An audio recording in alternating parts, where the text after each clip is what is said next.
तिवसा तालुक्यातील भारवाडी येथील सरळ रेषेत बैलजोडीच्या तिफणीने पेरणीचे तास काढणारे तिफनकरी व शेतातील धुरासाठी होणारे भांडणे मिटवण्यात अग्रेसर असणारे ज्ञानेश्वर डेहनकर यांना यंदाचा राजीव गांधी कृषीरत्न उत्कृष्ट तिफनकरी पुरस्कार भारवाडी येथील त्यांच्या शेताच्या बांधावर प्रदान करण्यात आला। भारताचे माजी पंतप्रधान व विज्ञान क्रांतीचे जनक स्वर्गीय राजीव गांधी यांच्या स्मृतिदिनानिमित्त 21 मे 2019 रोजी राजीव गांधी कृषीरत्न पुरस्कार भारवाडी येथील ज्ञानेश्वर डेहनकर यांना पौर्णिमा सवई व प्राध्यापक दिलीप काळे, प्रकाश साबळे, अभिजित बोके व सरपंच मयुरी राऊत यांच्या हस्ते त्यांच्या शेताच्या बांधावर सन्मानपूर्वक प्रदान करण्यात आला। यावेळी बैलजोडी व तिफणीची विधिवत पूजा अर्चना करण्यात आली।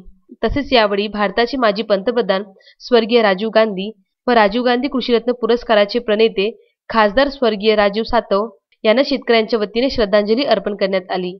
राजीव गांधी कृषी विज्ञान प्रतिष्ठानच्या वतीने दरवर्षी कृषीच्या विविध क्षेत्रातील उल्लेखनीय कार्य करणाऱ्या शेतकऱ्यांचा पुरस्कार देऊन सन्मान करण्यात येतो। या कार्यक्रमात भारवाडी येथील सचिन राऊत, अरविंद कराडे, प्रसन्न उपम, अनुल्ला खान, संजय राऊत, नितीन यादव, गौरव ढोरे, लोकेश ढोरे, सौरभ कोहडे व गावकरी मंडळी उपस्थित होती।